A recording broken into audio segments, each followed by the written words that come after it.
আওয়ামী লীগের চরিত্রটাই হলো এরকম, এটা যে একটু ভালোবাসে তার সে হত্যা করে। শহীদ প্রেসিডেন্ট জিয়াউর রহমান শেখ হাসিনাকে দেশে আসার অনুমতি দিছিলেন, সুযোগ দিছিলেন এবং বলছে থাক সবাই রাজনীতি করুক। আসার 1 মাসের মধ্যে জিয়াউর রহমান শহীদ হয়ে গেছে, 13 দিনের মধ্যে। এবার দেখেন এই যে আমরা এখন যারা সবাই করতেছি, সুতরাং এটা একটা বিষ। এই বিষের সাথে আমরা কিভাবে লড়াই করব? জাতীয় ঐক্যমত্য তৈরি করতে হবে। সুতরাং পলিটিক্যাল পার্টি এবং সবার প্রতি একটা কথা, প্লিজ আপনারা বিএনপি কে শতভাগ কর্নার করে দিন না। বিএনপি এই আধিপত্যবাদ বিরোধী লড়াইয়ের জন্য আমাদের একটা বড় শক্তি। এই শক্তিকে এত বেশি কর্নার করা যাবে না যাতে তারা গিয়ে আওয়ামী লীগের হাত ধরে ফেলে। তারা যদি আওয়ামী লীগের হাত ধরে ফেলে তাহলে লড়াইটা তো আমাদের জন্য আরো কঠিন হয়ে যাবে। বরং বিএনপির প্রতি আমাদের চ্যালেঞ্জ হলো, যেই বিএনপি বাকশালী সংবিধানের প্রতি প্রেম দেখাবে তারে শহীদ জিয়ার ছবিটা সামনে এনে বলতে হবে যে এই বাকশালী সংবিধান তো জিয়াউর রহমানই ছুঁড়ে মারছিল। বেগম জিয়া বলেছেন এই সংবিধানকে ছুঁড়ে ফেলা হবে। ওমা এখন বেগম জিয়ার চেয়েও নতুন বিএনপি আসছে, বেশি প্রেমের বিএনপি। যেই শহীদ প্রেসিডেন্ট জিয়াউর রহমান ইসলামোফোবিক জায়গা থেকে বাংলাদেশের মুসলমান, বাঙালি মুসলমান সব আইডিয়াকে ধারণ করে বাংলাদেশের জাতীয়তাবাদ তৈরি করলেন। এখন একটা নতুন বিএনপি গজাচ্ছে, কেউ চেষ্টা করতেছে পুরো বিএনপিটাকে একটা ইসলামোফোবিক বিএনপি করা। এ কি ভাই, ইসলামোফোবিক বিএনপি সে কোথায় যাবে? সে কি দিল্লি যাইতে চায়?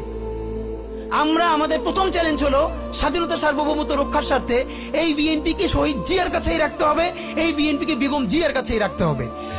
নাম্বার 2, আমাদের সামনের নির্বাচনে ম্যান্ডেট কি হবে এইটা সুস্পষ্ট। জুলাই সনদের ভিত্তিতে যদি নির্বাচন না হয়, এই নির্বাচন আপনারা চাইলে করেন, আমরা কেউ ভোট দিতে যাব না। নাম্বার 3, সেই নির্বাচনের পরে সংসদের ম্যান্ডেট কি হবে? সংসদে জুলাইয়ের বর্তমান সনদে যেটা স্বাক্ষরিত হবে সবার ঐক্যমত্যের ভিত্তিতে, এটা নির্বাচনের আগে মানে সংবিধান সংশোধন করা ছাড়াই অধ্যাদেশের বলে বলে যেটা করা সম্ভব সেটা আগেই করে ফেলতে হবে এবং তাকে দিয়ে নির্বাচন করাইতে হবে। এবং আমাদের বিএনপির বন্ধুরা বলছেন 2 বছর সময় নিয়ে তারা সংসদে এইগুলো পাশ করাবেন। 2 বছর চলবে না, সর্বোচ্চ সময় 6 মাস। সংসদের প্রথম 6 মাসের মধ্যে জুলাই সনদের সমস্ত কথাগুলো সংবিধান ইনকর্পোরেট করতে হবে। যদি পারেন নতুন সংবিধান করতে হবে, নতুন সংবিধান করতে না পারলে এইটার মধ্যে ইনকর্পোরেট করতে হবে। রাজনৈতিক বিভাজনের ফাঁকে একমাত্র সমস্ত সুবিধা নেবে ফ্যাসিবাদ, ফ্যাসিবাদের শক্তি এবং আওয়ামী লীগ।